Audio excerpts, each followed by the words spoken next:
Good morning. Now, today we will discuss on linear differential equation of higher order with constant coefficients. ठीक है? अब सबसे पहले तो अपन देखें कि ये linear differential equation with constant coefficients होती क्या है?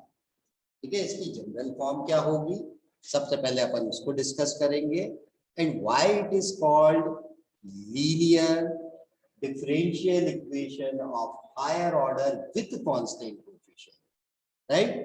So as we see here, the general form of a linear differential equation of higher order with nth order. ठीक है, higher order में भी अपन ने कौन सा लिया यहाँ पे nth order की अपन बात.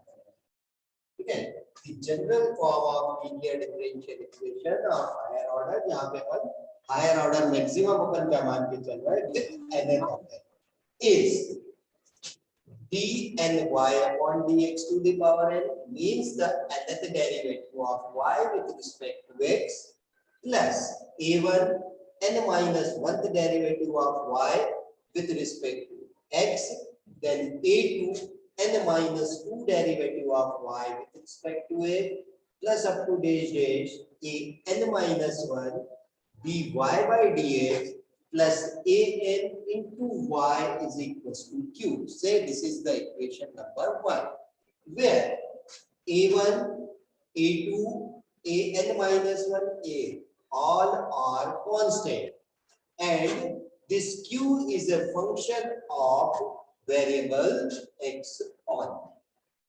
ओके, तो अभी अपन यहाँ क्या देख रहे हैं कि ये जो मैंने इक्वेशन 1 लिखी है, मैं इसको linear differential equation of nth order with constant coefficient क्यों कह रहा हूं. ठीक है, मैं इसको ऐसा क्यों कह रहा हूं, सबसे पहले अपन उसका रीजन समझें. ठीक है, तो यहाँ पे अपन क्या ऑब्जर्व कर रहे हैं, फर्स्ट nth ऑर्डर का डेरिवेटिव है फर्स्ट टर्म में, सेकेंड टर्म में उसका ऑर्डर एक कम हो गया, नेक्स्ट एक एक ऑर्डर कम होता चला जाए. लेकिन आप देख रहे हैं कि पूरी इक्वेशन में कहीं भी डेरिवेटिव का ऑर्डर भले ही कुछ भी हो लेकिन उसकी डिग्री हर जगह केवल 1. तो it indicates the equation is linear. Okay, that is we called it linear differential. अब आप हायर ऑर्डर की बात कर रहे हैं, मींस जब किसी भी डिफरेंशियल इक्वेशन का ऑर्डर 2 या 2 से ज्यादा हो जाता है, 2 और more than 2, then the equation is called higher order differential equation. और यहाँ पे अपन क्या कह रहे हैं, nth ऑर्डर की बात कर रहे थे. ठीक है, तो यहाँ पे क्या हो गया, ये nth ऑर्डर वो भी हायर ऑर्डर में काउंट हो रहा है. ठीक है, तो हायर ऑर्डर की डिफरेंशियल इक्वेशन है. Then next we see a1, a2, a3, a all are the constant and they are the multiple of derivative. ठीक है, तो जब किसी डिफरेंशियल इक्वेशन के डेरिवेटिव्स के जो मल्टीपल्स है या जो उसके डिपेंडेंट वेरिएबल का, यहाँ पे लास्ट में आप देख रहे हो y का मल्टीपल n आ रहा है, ये सब क्या है, कांस्टेंट है. तब अपन क्या बोलेंगे कि इक्वेशन लीनियर तो है, हायर ऑर्डर भी है और साथ में उसके जो मल्टीपल्स है वो कैसे है, कांस्टेंट कोएफिशिएंट्स है. ठीक है, ये सब क्या है, कांस्टेंट टर्म्स है. इसलिए आपने इस इक्वेशन को क्या बोला, linear differential equation of nth order with constant coefficient. Right, अब यहाँ पे ये अपनी इसकी जनरल फॉर्म हो गई, ये इसकी definition. Now if we rewrite this equation in symbolic form, so as we know d by dx is denoted by capital D, that's d2 by dx square is denoted by d square and so on.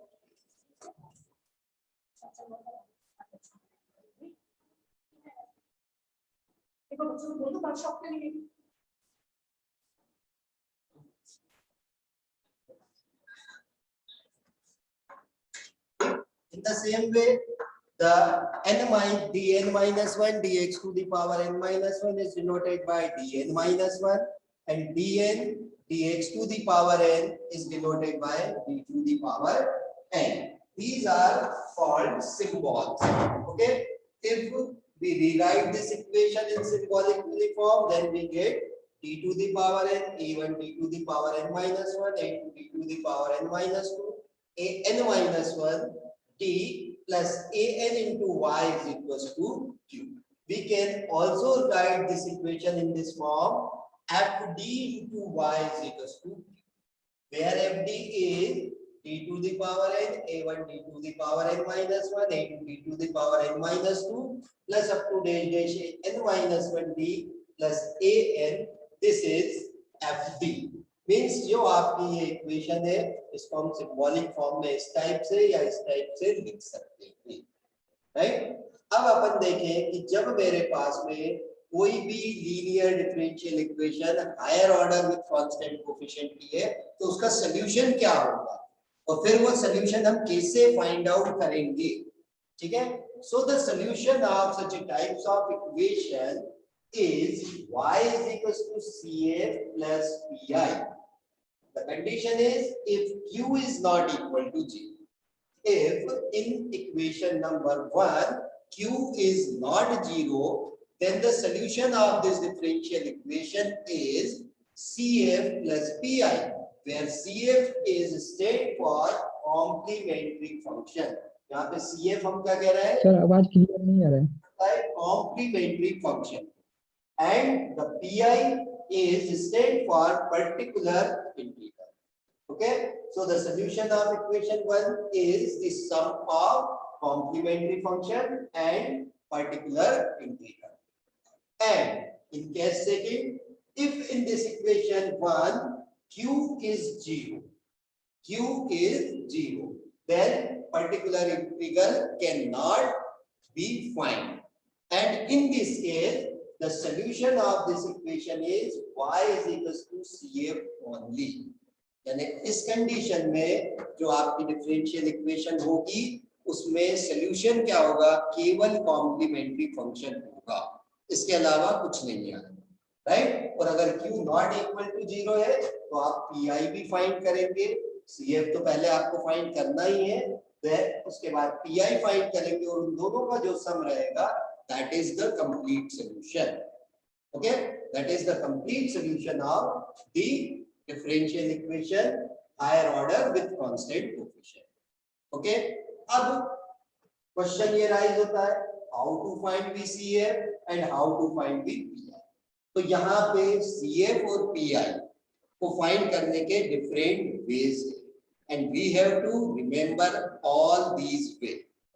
पहले अपन देखेंगे कि how to find CF of a equation with constant coefficient और फिर हम one by one करके देखेंगे कि different type के जो फंक्शंस है उनके लिए हम PI कैसे निकालते हैं, right. Now we see how to find CF।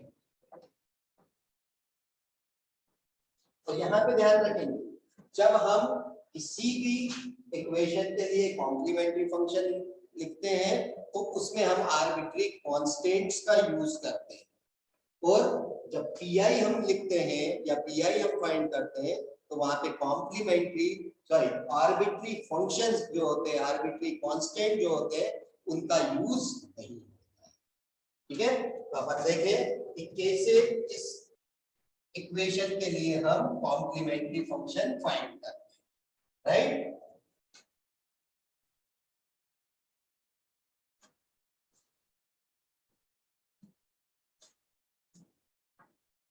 Working rule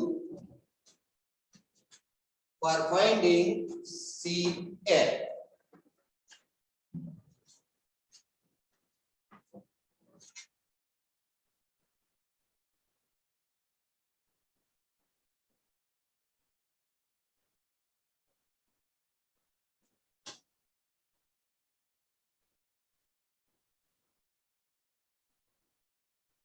For finding CF, ठीक है। तो यहाँ पे देखिए मान लीजिए कोई भी अपनी एक nth ऑर्डर की डिफरेंशियल इक्वेशन दी हुई है with constant coefficient, let the given equation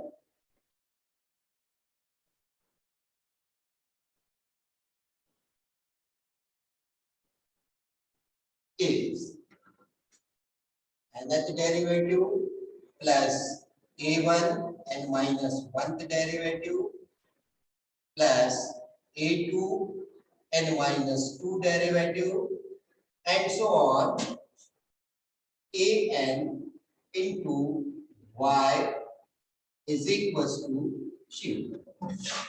ठीक है, कोई भी अपने को एक higher order with constant coefficient form में differential equation given, right, so this is the equation number 1. तो मैं इससे CF कैसे निकालूंगा, राइट? तो first we find the auxiliary equation. Okay, first we find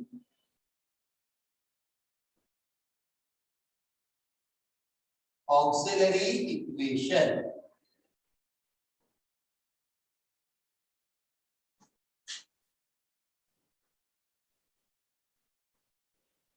by replacing by t replaced by small m,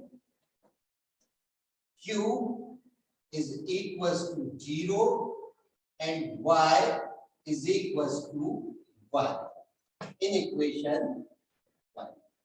जो आपकी गिवन इक्वेशन रहेगी उसमें हमको 3 रिप्लेसमेंट लगाने हैं. पहला जो आपका ऑपरेटर है d, उसको आप रिप्लेस किससे करेंगे? स्मॉल m से. जो आपका q है दैट इज इक्वल टू 0 और यहाँ पे जो y है उसको हम 1 पुट कर देते हैं. तो जब हम ये 3 रिप्लेसमेंट जब अप्लाई करेंगे तो हमको क्या मिलेगा? Then we find the auxiliary equation. तो यहाँ हमारी ऑक्सिलरी इक्वेशन क्या आ गई? m to the power n a1 m to the power n minus 1 a2 m to the power n minus 2 and so on an, and this is equals to g. ठीक है, y की जगह 1 और q की जगह क्या आपने put कर दिया? c. So this equation is called auxiliary equation of the given differential equation. अब अगर हम इस इक्वेशन को ऑब्जर्व करें तो it is a simple polynomial in nth degree. ठीक है, पॉलिनोमियल किसका है? m में एक पॉलिनोमियल है जिसकी डिग्री कितनी है? nth डिग्री का एक पॉलिनोमियल. अब जब मैं इस nth ऑर्डर के पॉलिनोमियल को फैक्टराइज करूंगा तो मेरे को क्या मिलेंगे? यहाँ पे m के n डिफरेंट रूट्स मिलेंगे. ठीक है, तो यहाँ पे n के डिफरेंट रूट्स क्या हो जाएंगे? on solving this equation we get m is equals to m1 m2 m3 up to dash mn.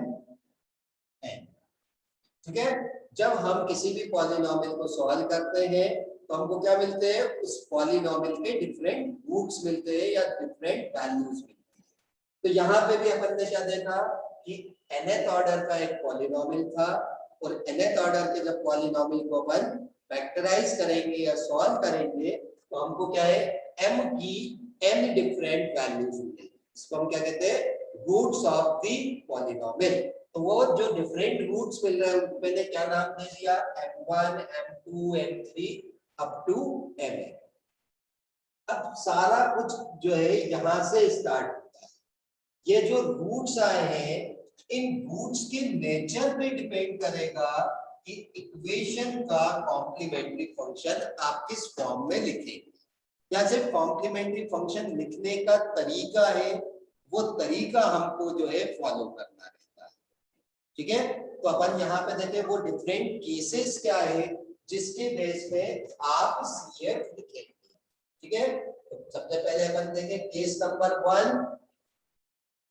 ठीक, अगर अपन यहाँ बेसिकली डिस्कस करें तो हम 3 केसेस पे वर्क करेंगे. पहला, when the roots are real, when the roots are complex, और कॉम्प्लेक्स में भी हमेशा कॉम्प्लेक्स कॉन्जुगेट पेयर होता है. और तीसरा, roots are in surds form.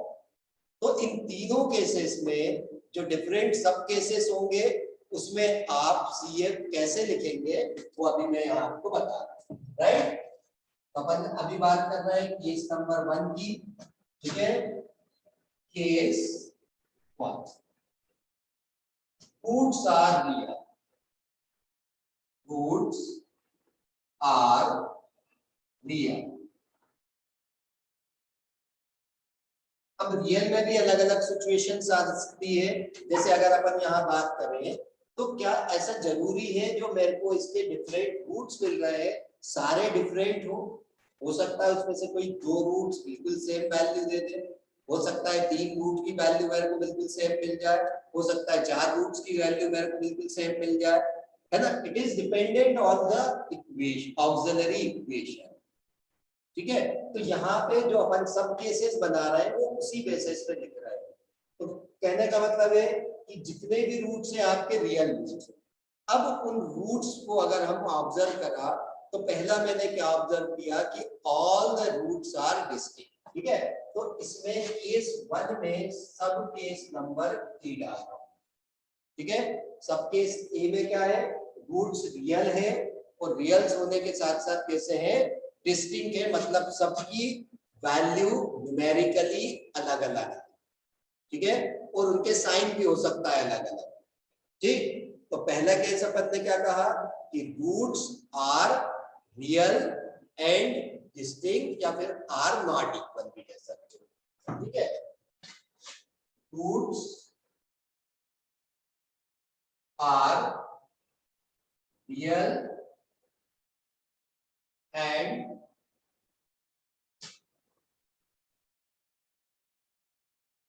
Distinct. ठीक है, मीन्स से m is equals to m1 m2 m3 up to mn। Means जो इक्वेशन बन के आपने ऑक्सिलरी इक्वेशन बनाई उसके रूट्स जितने भी मिले सब एक दूसरे से अलग अलग थे, लेकिन सभी कैसे थे, रियल नंबर्स थे। देन द CF, ठीक है, then CF is equals to C1 e to the power m1 into x, C2 e to the power m2 into x,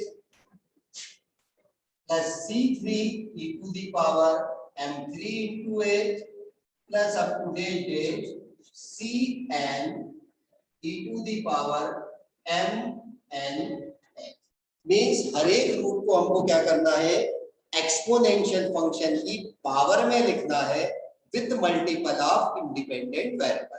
क्योंकि यहाँ इक्वेशन में आपने क्या कहा था कि इंडिपेंडेंट वेरिएबल क्या है, x है। तो यहाँ पे आप देख रहे हो कि m1 m2 ये सब अलग अलग रूट थे, इन सबको मैंने e की पावर में लिखा है और उनके मल्टीपल में मैंने क्या लिखा है, इनटू x। x क्या है, इंडिपेंडेंट है। साथ ही साथ इनके मल्टीपल में देखे C1 C2 C3 C4 and Cn, ये भी मल्टीपल्स है। तो ये C1 C2 C3 Cn all are क्या है, ये सारे आर्बिट्री कांस्टेंट्स हैं। और मैंने आपको पहले ही बताया कि जब हम CF लिखेंगे तो आर्बिट्री कांस्टेंट उसमें इंक्लूड रहेंगे, जबकि PI में हम इन कांस्टेंट्स को यूज नहीं करते। राइट, तो पहला केस अपना क्या बन गया, roots are distinct, then CF is this. इसी का सेकंड केस अपन ने ले लिया।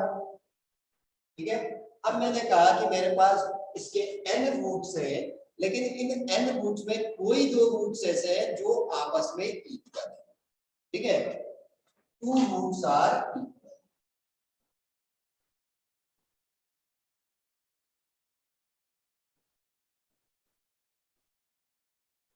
ठीक है, एंड अदर्स आर डिस्टिंक्ट। जो n रूट्स है उसमें से सिर्फ 2 रूट्स है वो आपस में सेम है और बाकी सब अलग अलग है। तो अपन ने इसको सपोज ऐसे कर लिया से कि जो m1 और m2 यानी पहला और दूसरा जो रूट्स है वो आपस में समान है, और इन दोनों को मैंने क्या मान लिया, ये स्मॉल m। ठीक, और बाकी के जो रूट्स है m3 m4 mn वो अलग अलग है, उनकी वैल्यू m1 और m2 से मैच नहीं करती है। Right, then in this case the CF is equals to क्या आ जाएगा, C1 plus C2 into x whole multiply में e to the power mx plus C3 e to the power m3x plus up to date Cn e to the power mn x। तब इस case में हम CF इस type से लिखेंगे। ठीक है, यहाँ पे ध्यान दें क्योंकि m1 m2 दोनों सेम हो गए थे, यहाँ मैंने पुट किया तो इन दोनों में से कॉमन तो आ गया e to the power mn, बचना क्या चाहिए था C1 प्लस C2, लेकिन यहाँ हमने क्या लिखा है C1 plus C2 into x, यानी इन दैट केस जो सेकंड आर्बिट्री कांस्टेंट है उसका मल्टीपल में एक x आ जाएगा। ठीक है, इसी तरीके से इन द सेम वे अगर मेरे पास 2 की जगह 3 रूट्स इक्वल हो जाए, 3 रूट्स आर इक्वल, ठीक है, अगर 2 की जगह 3 रूट्स इक्वल हो गए जिसको मैंने नाम दे दिया से m1 m2 m3, ये तीनों आपस में इक्वल हो गए जिसको मैंने नाम क्या दे दिया mk इक्वल। ठीक है, 3 रूट्स आर इक्वल से m1 m2 m3 all are equals to m, then the CF is equals to C1 plus C2x plus C3x square into e to the power mx plus up to date Cn e to the power mn x। Right, तो यहाँ पे हमने क्या observe किया कि अगर मेरे roots real numbers हैं और रियल नंबर्स में भी सबसे पहले मैंने देखा कि सारे रूट्स अलग अलग हैं, तो हर एक रूट्स को अपन किस में लिखेंगे e की पावर में लिखेंगे और साथ में उसका मल्टीपल क्या होगा इंडिपेंडेंट वेरिएबल, और हर एक रूट को लिखने के टाइम उसका मल्टीपल क्या होगा एक आर्बिट्री कांस्टेंट होगा। ठीक है, जो आपने यहाँ पे बताया कि C1 C2 C3 like that. लेकिन अगर आपके पास में कोई 2 रूट्स इक्वल हो जाते हैं तो उनको लिखने का तरीका क्या होगा, उसमें एक्सपोनेंशियल पावर में वो कॉमन चला जाएगा और first arbitrary constant as it is रहेगा जबकि सेकंड कांस्टेंट में एक एक्स मल्टीप्लाई। अगर 2 की जगह 3 रूट इक्वल हो जाते हैं तो यहाँ C1 plus C2 into x plus C3x square, यानी क्या होगा जो आर्बिट्री कांस्टेंट है उसके मल्टीपल्स में, उसके मल्टीपल में x की डिग्री एक एक इंक्रीज होती चली जाएगी। राइट, ठीक है, तो यहाँ पे आपने क्या देखा जब 3 इक्वल हुए तो C1 as it is, C2 का मल्टीपल हुआ है C3 का, फिर x स्क्वायर और जो रूट था आप एक्सपोनेंशियल की फॉर्म में एज इट इज। क्लियर, तो ये और इसके बाद अब इसी पैटर्न को आप चाहे तो आगे फॉलो करा सकते हैं। 4 रूट्स इक्वल हो जाए तो क्या आएगा C4x3 हो जाएगा, 5 रूट्स आर इक्वल तो C5x to the power 4, like that अपन उसको आगे एक्सटेंड कर सकते हैं। ठीक है, तो ये था आपका फर्स्ट केस, जिसके डिफरेंट सब केसेस आपके जो थे अपन ने उसको लिखे। अब मान लीजिए कि आपने ऑक्सिलरी इक्वेशन को सॉल्व किया और आपको रियल की जगह कॉम्प्लेक्स रूट्स मिल गए। जो सेकंड केस है आपका वो क्या है, केस 2, रूट्स आर कॉम्प्लेक्स।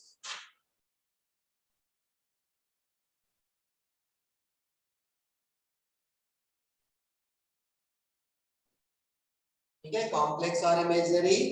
अब यहाँ पे हमको ध्यान रखना है जब भी मेरे रूट्स जो रहेंगे अगर कॉम्प्लेक्स है तो हमेशा कॉम्प्लेक्स कॉन्जुगेट पेयर की फॉर्म में रहेंगे।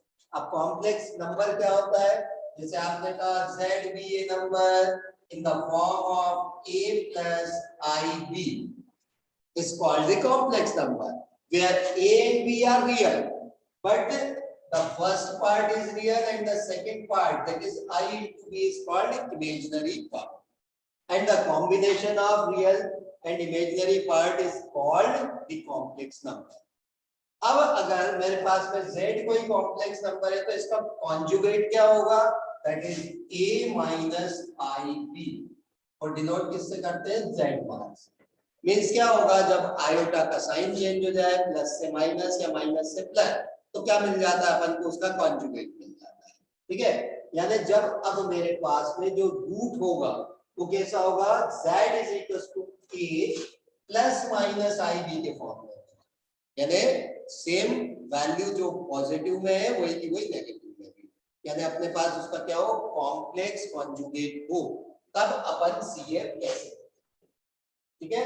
तो इसमें भी अपन देख रहे हैं कि एक पेयर भी हो सकता है कॉम्प्लेक्स कॉन्जुगेट का, एक से ज्यादा भी हो सकते हैं, ठीक है। तो पहले अपन क्या ले रहे हैं, one pair of complex conjugate, ठीक है, रूट्स आर कॉम्प्लेक्स, और उसमें भी अपन क्या ले रहे हैं, फर्स्ट सब केस में case A, root one root of one pair of complex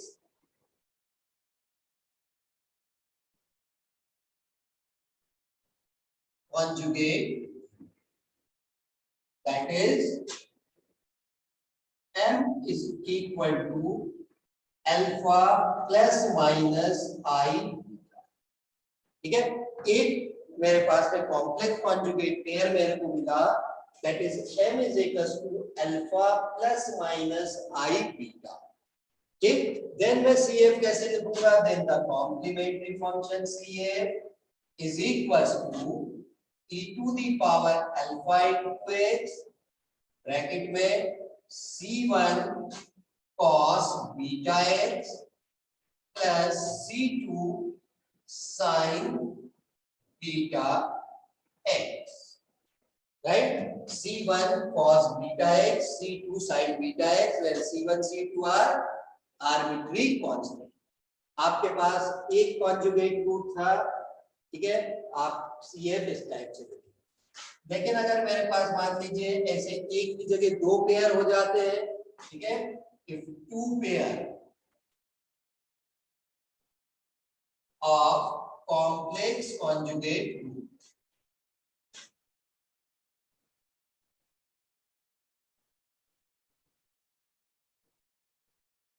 ठीक है, मींस पहला मेरा था m1 that is alpha plus minus iota beta, और दूसरा था m2, ये दूसरा पेयर था, that is also alpha plus minus iota, means जो दो आपके पेयर थे, एक पेयर क्या था, alpha plus minus i beta, जिसको मैं मान रहा था m1, दूसरा क्या था m2 that is also alpha plus minus i beta.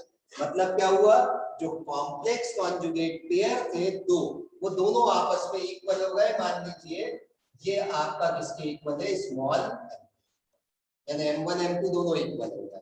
Then the complementary function CF is equal to e to the power alpha into x, bracket में C1 plus C2 into x cos beta x plus C3 plus C4 into x sin beta x. This is the complementary function.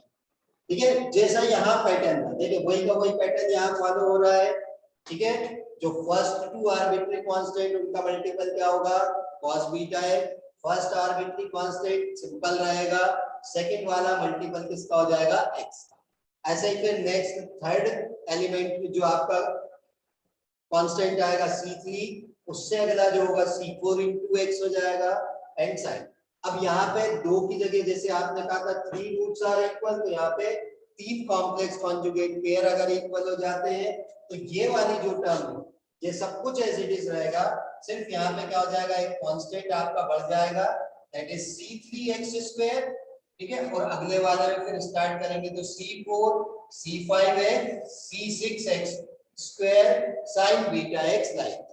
तो ये आपको यही pattern आगे follow करना है, ठीक है।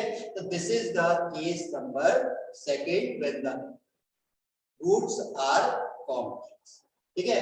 अब इसी में फिर तीसरा केस आ जाता है कि अगर आपका रूट्स रियल भी नहीं है, कॉम्प्लेक्स भी नहीं है, तो तीसरा केस हमारा बन जाता है रूट्स आर सर्च फॉर्म, ठीक है। Case third,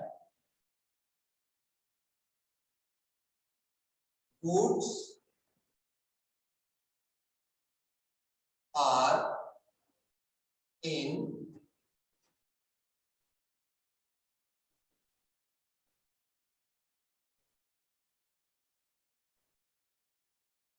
theoretical form, that is say m is equals to alpha plus minus root b। ठीक है, अब अगर आपका कोई भी रूट इस फॉर्म में आ रहा है alpha plus minus root beta, अब आई नहीं है यहाँ पे, अगर आयोटा होता तो वो किस फॉर्म में चला जाता कॉम्प्लेक्स में, यहाँ पे आयोटा नहीं है, तब हम CF किस तरीके से लिखेंगे, तो इसके लिखने के दो डिफरेंट वेज है, या तो आप हाइपरबोलिक फंक्शन की फॉर्म में उसको लिख सकते हैं, ठीक है, और दूसरा तरीका है सिर्फ एक्सपोनेंशियल फॉर्म में भी आप उसको लिख सकते हैं, ठीक है। तो पहला तरीका अपन देखें, that is C1 e to the power complementary function is equals to e to the power alpha into x in bracket C1 e to the power root beta x plus C2 e to the power root beta x। ठीक है, ये हो गया आपका first तरीका, और इसी को हम अगर हाइपरबोलिक फंक्शन की फॉर्म में भी लिख सकते हैं। अगर हाइपरबोलिक फंक्शन की फॉर्म में लिखना हो तो हम इसको ऐसे लिखेंगे, CF is equals to e to the power alpha x